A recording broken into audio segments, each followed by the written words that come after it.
ganyang binyag, huwag na kayo maghanda ng sinaing na tulingan. What?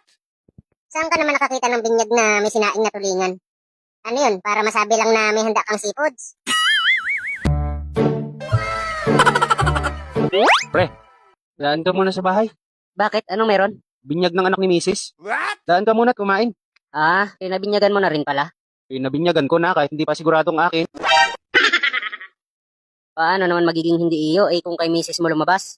Malay mo, nasa lisihan ako ng delivery rider. Langya ka. Sige, babalik ako.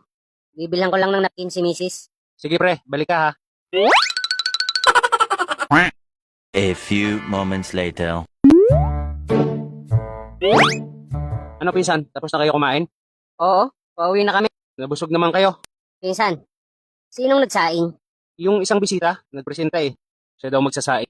Langya yung bisita mong yung pinsan Presentadong tarantado. Bakit naman pinsan? Yung sinaing kulang sa tubig Kulang? Paano naging kulang? Kulang lang ng kaunti. Para maging lugaw na. Kakahiya sa ibang bisita mo. At saka, ano yung binili mong bigas?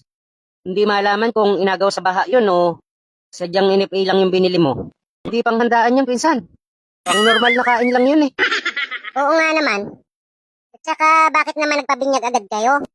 Wala naman yata kayong pera. May kayabangan ka rin taglay Siguro puro utang yung pinagpabinyag mo, ano? Hindi na ho mahalaga yun, tiya. Ang importante ay nakaraos kahit paano. Saka, pinsan, ano yung salad nyo? Bakit puro sago? Ano yun, sago salad? Walang ya. Puro sago na nga lang, ang tabang pa. Kulang na kulang sa gatas. Yung lumpia nyo din. Naglumpia pa kayo, kakarampot lang din naman ang laman. Hindi nyo man lang dinami-damihan ang laman Napakakunat pa. Kaya nga, Nay, napansin ko rin yun Pati yung apritada nyo, pinsan. Ano yun, apritadang carrots at patatas? Wala man lang ako mahalukay na karne Tapos yung dinuguan nyo pa. Puro laman loob na nga lang. Lumalangoy pa sa sabaw.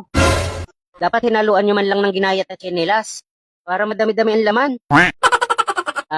Pinsan. Talagang ako ang napapahiya sa mga bisita mo Wow naman. Sinabi mo pa.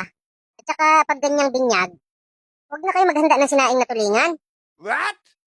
Saan ka naman nakakita ng binyag na may sinaing na tulingan? Ano yun, para masabi lang na may handa kang seafoods? Tsaka yung handa mo, kulang na kulang. Dapat pag ganyang binyag, mayroon ka man lang sanang lechon. Tsaka kahit 3 layers lang na cake. Isang beses lang yun sa buong buhay ng anak mo. Hindi mo pa pinabongga. Pasensya na ho kayo. Yun lang ho ang kinaya ng budget. Kaya nga, yun nga ang ibig kong sabihin. Sige pa binyag ka agad, wala ka pa naman palang pera. Bakit ho ba kayo nakikialam? Wala naman kayo na itulong. Hindi ko nga kayo inimbita dahil hindi ko gusto ugali nyo Bakit kayo pumunta? Pinakain na nga kayo dami nyo pang sinasabi. Kita mo na? Kami ang kamag-anak mo, kami pang pagdadamutan mo. Buti sana kung masasarap yung handa mo. Sa susunod, huwag ka magyabang. Kung hindi mo kaya, huwag ka na lang maghanda. Alam nyo, maigi pa, umalis na kayo. Baka magdilim ang paningin ko, ay nako. Baka hindi ko kayo matansya kahit iyahin ko kayo. Talagang aalis na kami. Baka paghugasin mo pa kami ng pinagkainan Huwag niyong gagalawin yung nakaplastik na nasa ibabaw ng rep nyo Babalikan ko yun mamaya. Hindi ko lang talaga mabitbit at maraming tao nakakahiya. Tara na, Utoy. Pag ako nag-birthday, hindi rin kita iimbitahan. Napakadamot mo, wala ka pang galang sa tiyahin mo.